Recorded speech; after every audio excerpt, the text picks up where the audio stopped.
अनौपचारिक क्षेत्र र स्वरोजगारमा रहेका श्रमिकहरूलाई सामाजिक सुरक्षा कोषमा उपलब्ध आबद्ध गराउन एकदमै जरुरी छ। किनभने यो सामाजिक सुरक्षा भनेकै एउटा श्रमिकको जीवन चक्रमा विभिन्न खालका अप्ठ्याराहरू आउन सक्छन्। स्वास्थ्यको समस्या हुन सक्छ, बिरामी हुन सक्छ र बिरामी हुँदाखेरि उपचार पद्धति महँगो हुन सक्छ र उसले उपचार पाउन नसक्ने स्थिति हुन सक्छ।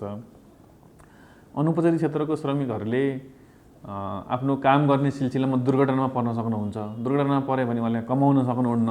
त्यसको लागि त औषध उपचार त गर्नु परिहाल्यो। तर त्यसको अलावा चाहिँ उहाँको परिवारमा आएको निरन्तरता नहुन सक्छ। त्यसकारणले दुर्घटना भयो भने सामाजिक सुरक्षा कोषले दुर्घटनाको उपचार उपलब्ध गराउँछ। अङ्गभङ्ग भयो भने आजीवन पेन्सन उपलब्ध गराउँछ। अङ्गभङ्ग भएको केसमा महँगो औषधि उपचार हुँदैन, सामाजिक सुरक्षा कोषमा सस्तोमा उपचार हुन्छ। त्यो पनि सामाजिक सुरक्षा कोष मार्फत उपचार हुन्छ हैन। त्यस्तो भएपछि उपचारमा वञ्चित हुनु परेन। दुर्घटना भयो भने परिवारमा पनि आए गयो। दुईटा कुरामा एकदम सामाजिक सुरक्षा कोषले फोकस भएको छ। एउटा स्वास्थ्य सुलभ हुन्छ हैन, यसबाट सस्तो हुन्छ। त्यसमा पनि 80% सामाजिक सुरक्षा कोषले बिहोर्ने भएको कारणले गर्दा स्वास्थ्य सहज हुन्छ। र अर्को अरू अप्ठ्यारा हुन सक्छन्, जस्तो चाहिँ दुर्घटना हुन सक्छ, मृत्यु पनि हुन सक्छ हैन। मृत्यु भयो भने पनि के हुन्छ भन्दाखेरि उसको परिवारले आजीवन पेन्सन पाउनुहुन्छ। मृतक त भएर गइहाल्नु भयो, जुन आश्रित परिवार छ उसले आजीवन पेन्सन पाउँछ हैन।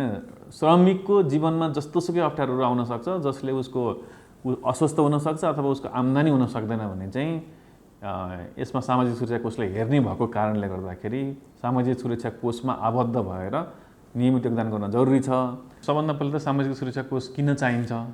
किन हामी काम किन हामी चाहिँ बिरामी पनि पर्न सक्छौँ हैन। हामीले कमाउने बेला अप्ठ्यारो पनि आउन सक्छ, हामी कमाउन नसक्ने बेला पनि आउन सक्छ, हामी वृद्ध पनि हुन सक्छौँ। त्यसकारणले सामाजिक सुरक्षा चाहिँ अनिवार्य छ, अपरिहार्य छ भन्ने कुरा हामीले बुझाउन जरुरी छ हैन। र यो बुझाउने क्रममा हामीले अवेरनेसको कार्यक्रमहरू गर्ने, गाउँ-गाउँमा जाने हैन, ठाउँ-ठाउँमा जाने, विभिन्न खालको कार्यक्रमहरू गर्न हामीले खोजिरहेको छ। सामाजिक सुरक्षा के हो, किन चाहिन्छ भन्ने कुराहरूमा यो सबै कुराहरू हुन्छ नि, प्रक्रियागत कुराहरूमा पनि सहजीकरण गर्दै जाने र आवश्यक पर्यो भने चाहिँ यो पोलिसीमा पनि स्किममा पनि चाहिँ यो छलफल गरेर सम्बन्धित सबै निकायहरूसँग छलफल गरेर यसलाई पनि समयअनुसार परिमार्जन गर्दै लैजाने नै हाम्रो नीति रहेको छ।